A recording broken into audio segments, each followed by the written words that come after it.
The accounts of a certain particular entity are some of the most disturbing reports one could ever examine. The encounters with this entity have dated back centuries and have been permanently penned into various historical documents. Each culture or area that encountered this being had its own name for it. The Operator, the Tall Man, even Master. Today, it is most commonly known as Slanderman. In recent years, it's actually been a phenomenon that's been taking off, and it's been pretty viral.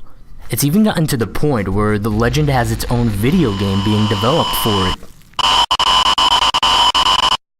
However, its presence in history is certainly undeniable.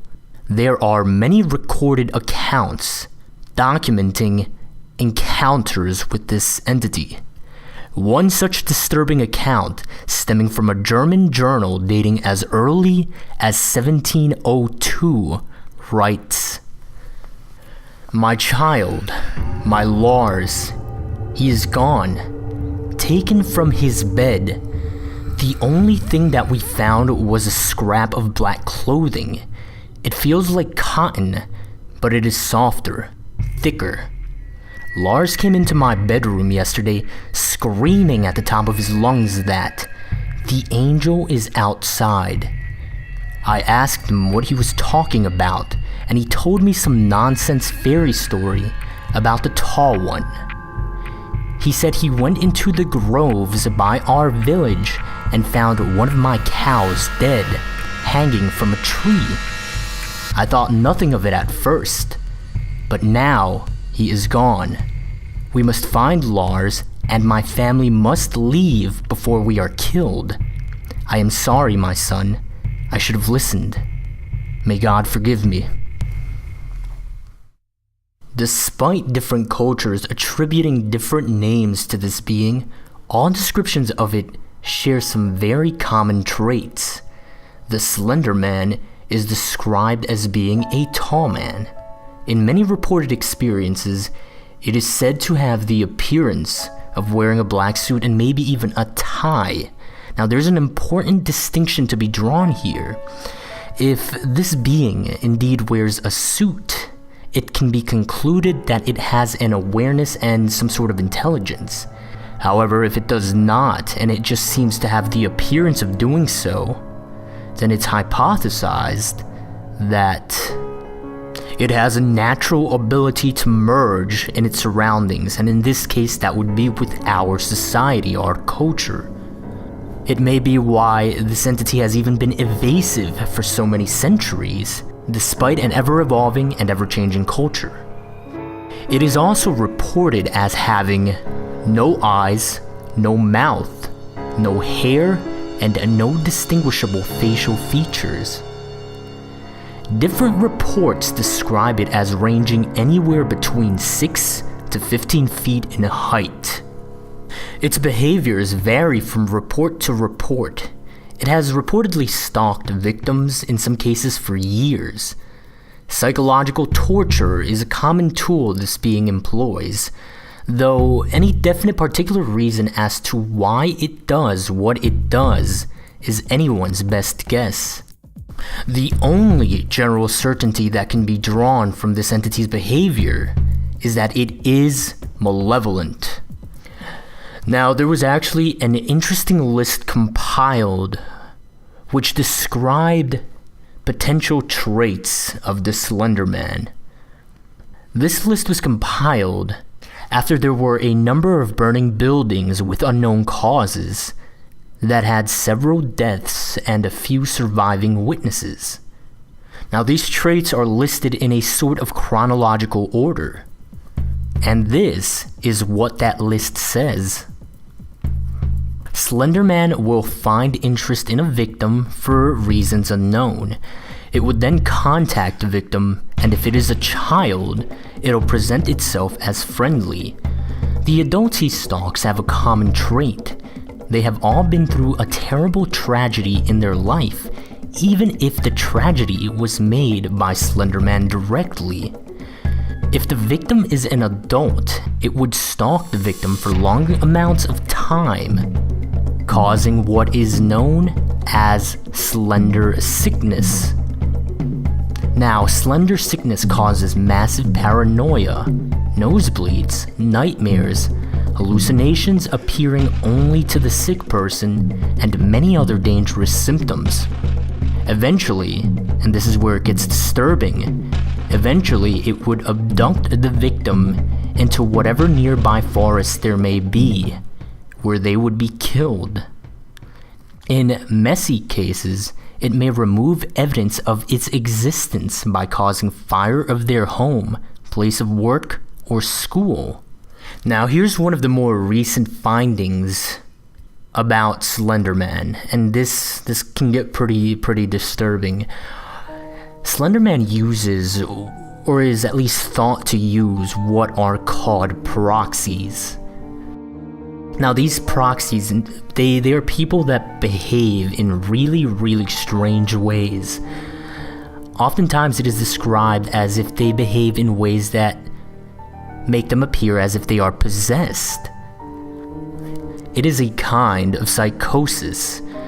However, it is unknown whether this psychosis is simply them speaking for themselves, or if it is actually Slenderman pulling the strings. In its most generalized form, you can consider these proxies insane individuals that are apparently under its control or influence. Now, this is because these proxies tend to act based on what this entity might want or need, sort of like servants. Now, the idea is that these people do all the physical interaction for it. Quite significantly here is the idea that they might even destroy or even leave evidence for it. They may even serve as sort of a communication medium, which is really disturbing considering the potential forms of media that they can communicate through. Because this includes creating any sort of electronic media to communicate with whomever they might feel the need to. So it might be possible that there are videos or files out there with communication from it. This idea, it kind of brings you as close as possible to this, as directly as possible as you can get.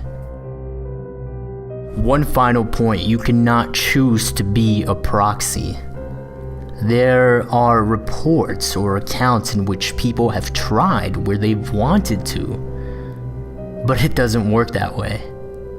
In short, it chooses you, you do not choose it. And that, I think, is probably one of the scariest aspects of this entire thing. Apparently there are organizations tracking it, however not much is known about this as one would suspect. In fact, it's even to the point where one of the organizations is literally just called the organization. It's been given aliases such as Optic Nerve, the Unknown Organization, the Bureau, and even the Anti-S-Walker Unit. But all in all, it's just an unnamed organization. One report states that there was an interview with a detective. This detective did not state where he worked from, he only stated that they were based in Washington in the United States. Based on these reports, it is known that the organization pretty much knows about as much as we do when it comes to the Slenderman.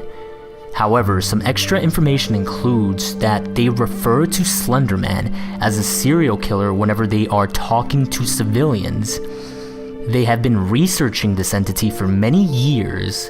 They believe he has killed and that he's active throughout the nation, and they do not know how to neutralize him. But beyond that, there is very little known about this organization. There's actually another very interesting foundation that very little is known about. The foundation itself is called SCP. This foundation's initials stand for Secure, Contain, Protect. What they essentially do is they find anomalous objects that are considered not to belong in physical reality or in nature, and they contain them because these objects might be seen as a threat to the stability of our existence.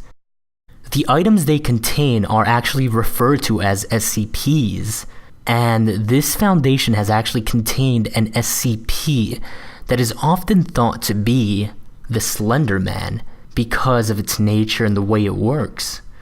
This SCP is called SCP-582.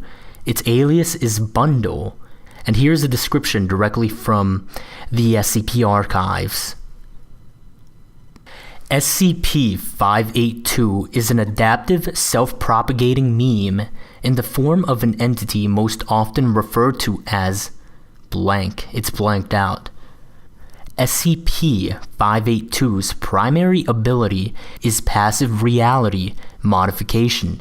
Any fictional account written about SCP-582 will become a factual record of a manifestation of the entity in which SCP-582 will carry out all actions attributed to it in the narrative. These manifestations will happen at whatever time and place is specified. If no specific location or time is given, the manifestation will occur at any opportunity that will meet the narrative's criteria. Now here's what's really interesting about how they are handling this, and for this reason we are here in the video solely referring to this SCP by a factual name in which no narrative can be established. This is how they're handling it. It says, all major internet search engines are to be monitored for any references to SCP-582 under any of its known names. Copies of all media relating to SCP-582 are to be stored in Secure Archive 582.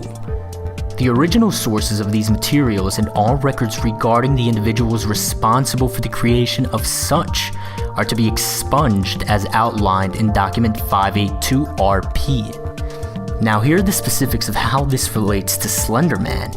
This SCP has been noted to share some abilities as Slenderman. For example, it appears or disappears at any place or at any time. But according to the SCP Foundation, Slenderman does not exist. And that's probably one of the more fascinating reasons. In the past decade, there have been increased reportings of encounters with the Slenderman. There is one interesting connection to note with another reported entity known as the Rake. Now, the Rake gives off what is known as sigma radiation. This is a type of energy signature that was unknown when it was first discovered, and it's still under investigation. This energy signature is not exactly radiation, but there was no other way to name it. It was something that was unknown. It was something new. And so sigma radiation was given as a way to label it and to identify it. This was found in the bloodstream of victims of the Rake. What's interesting here and its connection to Slenderman is that Slenderman, in one or two cases, maybe a few, left behind what was a sort of fabric, a piece of cloth. And this cloth gave off that very same energy signature. Now, more information will be compiled for a future summary video of what the Rake is. But because of all of this, it is thought that there is some relation between the Slenderman and the Rake. There have even been mentions of a modern cult who worships the Slenderman, who see him as some sort of holy being and that his actions are a blessing. The Slenderman is certainly one of the most notorious entities in existence. Quite possibly the most disturbing aspect of investigating the Slenderman is the inexact nature of its origin. Its malevolent, mysterious nature is one that garners a lot of deserved attention. This is what we know so far. There is still much to learn. New information is acquired and new hypotheses posed as further investigation is done. However, the costs of the little we find out are great, for there have been a startling number of victims and disappearances in recent times. Yet all information is valuable, for if we do not know or understand how this entity operates, its motives, its purpose, how could we ever hope to escape it should we be misfortunate enough to encounter the Slenderman for ourselves?